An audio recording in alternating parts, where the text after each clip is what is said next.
Baspa supremo Mayawati के भतीजे और बसपा के पूर्व नेशनल कोऑर्डिनेटर आकाश आनंद ने सोशल मीडिया पर एक लंबा चौड़ा पोस्ट किया है।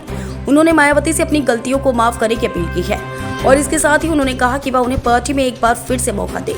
आकाश आनंद से कहा कि बहन जी से अपील है कि वे मेरी सभी गलतियों को माफ करके मुझे पुनः पार्टी में कार्य करने का मौका दिया जाए। इसके लिए मैं सदैव उनका आभारी रहूंगा। उत्तर प्रदेश के उप मुख्यमंत्री केशव प्रसाद मौर्य ने समाजवादी पार्टी के राष्ट्रीय अध्यक्ष अखिलेश यादव पर आधा सच बोलने की बीमारी से ग्रस्त होने का आरोप लगाया। मौर्य की यह टिप्पणी उत्तर प्रदेश के पूर्व मुख्यमंत्री यादव के उस बयान के एक दिन बाद आई जिसमें उन्होंने कहा था कि इटावा के मतदाताओं ने ही बहुजन समाज पार्टी बसपा के संस्थापक कांशी राम को लोकसभा भेजा था।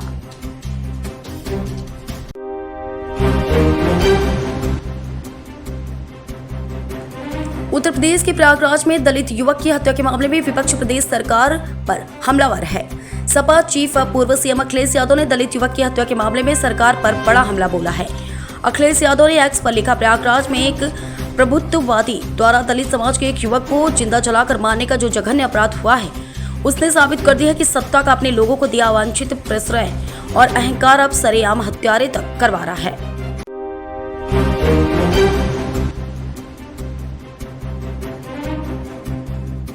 मौसम विभाग के पूर्वानुमान के अनुसार 15 से 18 अप्रैल के बीच दिल्ली और आसपास के शहरों में दिन के समय तेज हवाएं चलेंगी। अधिकतम तापमान 35 से बढ़कर 42 डिग्री और न्यूनतम तापमान 19 से बढ़कर 24 डिग्री सेल्सियस तक पहुंचने की संभावना है। अगले कुछ दिनों के दौरान बारिश की कोई संभावना नहीं है। मौसम केंद्र में सबसे अधिक 4 मिलीमीटर बारिश हुई।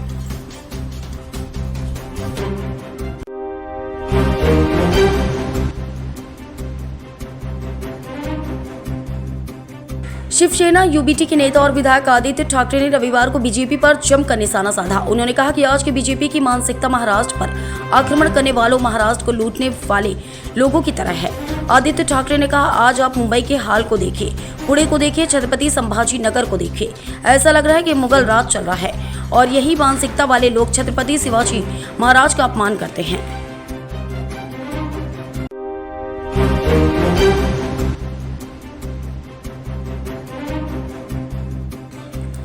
डोनाल्ड ट्रंप ने जब से रेसिप्रोकल टैरिफ पॉलिसी लागू की है तब से कई बड़े अर्थशास्त्री कह चुके हैं कि यह कदम अमेरिका के लिए सही नहीं है।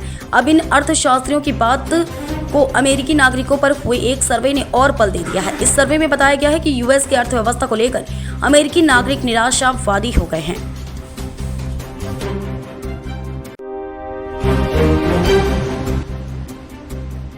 फ्लैट में रहने वाले लोगों के लिए एक बड़ी खबर सामने आ रही है। अगर आप हाउसिंग सोसाइटी के मेंटेनेंस के लिए हर महीने 7500 रुपए से अधिक का भुगतान करते हैं तो अब आपको इस पर ज्यादा खर्च करने पड़ेंगे। ऐसा इसलिए क्योंकि सरकार हाउसिंग सोसाइटी के मेंटेनेंस पर 18% जीएसटी लगाने जा रही है।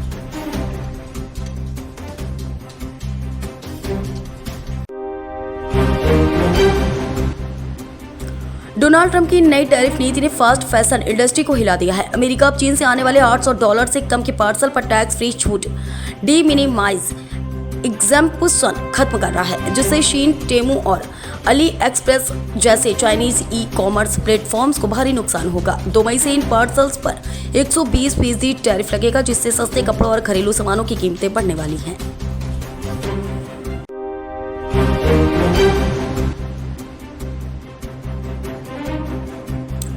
सनी देओल की जाट को 10 अप्रैल को रिलीज किया गया। फिल्म ने पहले दिन बढ़िया ओपनिंग ली, लेकिन दूसरे दिन फिल्म की कमाई में थोड़ी कमी आई।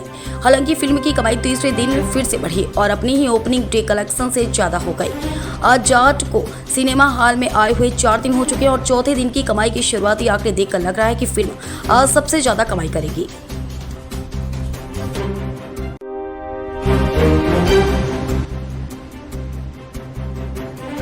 गर्मी के मौसम में जब तपती धूप और लू से लोग परेशान रहते हैं, ऐसे में शरीर को ठंडक और ताजगी देने वाले फलों की मांग बढ़ जाती है।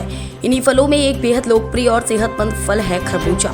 स्वाद में मीठा, पानी से भरपूर और शरीर को तरोताजा करने वाला है फल न केवल गर्मी में राहत देता है बल्कि सेहत के लिए भी कई तरह से फायदेमंद है।